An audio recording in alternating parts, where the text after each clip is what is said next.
अर्जुन जब कर्ण जैसे महारथी और दुर्योधन जैसे महाबली की सेना को पराजित करने के बाद महाभारत का विजेता बन गया, तो उसे लगने लगा कि ये तो उसका निजी पराक्रम है, उसके बाणों में बल है, पुरुषार्थ है। अर्जुन मन ही मन इस बात पर इठलाते हुए अपने रथ पर सवार होकर युद्ध भूमि से लौट रहा था। जब अपने शिविर के आखिर में पहुंच गए तो उसके रथ पर बैठे हुए मधुसूदन सारथी भगवान श्री कृष्ण ने कहा, पार्थ, रथ से नीचे उतर जाओ। उसने श्री कृष्ण से कहा कि माधव, आप सारथी, आप उतर जाइए, मैं भी उतर जाऊंगा। श्री कृष्ण ने कहा, नहीं मित्र, तुमसे कह रहा हूं, तुम पहले नीचे उतर जाओ। जब यह विवाद थोड़ा बढ़ा तो अर्जुन के ठीक पीछे खड़े हुए धर्मराज युधिष्ठिर ने कहा, द्वारिकाधीश अगर कोई बात कह रहे हैं तो उसमें कोई संकेत है। अर्जुन को कुछ समझ तो आया नहीं। भ्रुकुटी पर ताव देकर थोड़े अनमने भाव से अर्जुन रथ से नीचे उतर गया। अर्जुन के नीचे उतरने के बाद सब लोग जाने लगे तो कृष्ण जैसे ही रथ के नीचे उतरे, रथ में एक भयंकर विस्फोट हुआ और रथ छोटे छोटे टुकड़ों में बट गया। विजय का सिंहासन सामने देख रहा था जो अर्जुन, जिसके सिर पर विजय का ताज था, उस अर्जुन ने पलट कर देखा तो माधव मुस्कुरा रहे थे और रथ जल रहा था।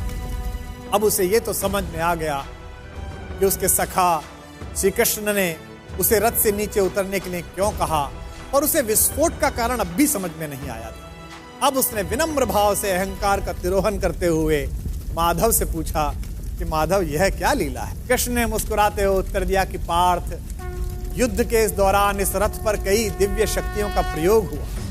तुम पर जिन घातक अस्त्रों का प्रयोग हुआ उसका बचा हुआ असर भी इस रथ पर था जिस पर हम सवार थे।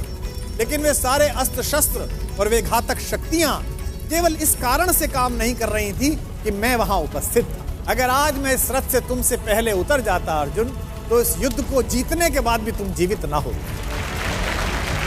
अर्जुन की आंख खुल गई। उसे यह एहसास हुआ कि विश्व की जिस सबसे बड़ी विजय को वो अपना निजी पराक्रम मान रहा है, वो केवल उसकी उपलब्धि नहीं बल्कि उसमें ईश्वर के उस अंश की सद्भावना है जिसे मधुसूदन भुवन मोहन कन्हैया कहा जाता है। ये कथा ये बताती है कि सिद्धियों के मद में खुद को इतना शक्तिशाली मत समझो कि जिन्होंने हमें सिद्धियां दी हैं उन्हीं को आप आंखें दिखाने लगो। याद रखिएगा, आपकी प्रत्येक सफलता के पीछे कृष्ण जैसे ऐसे असंख्य लोग हैं जिनकी चुपचाप और अदृश्य शुभकामनाओं के कारण आप इस विजय रथ पर सवार हुए हैं। जब भी आपको यह लगने लगे कि आपने ये ऐतिहासिक उपलब्धि स्वयं की बुद्धि शक्ति के कारण पाली है, तो बस उन लोगों के बारे में सोचिए जिनके सहयोग के बिना आपकी ये यात्रा इतनी आसान न होती।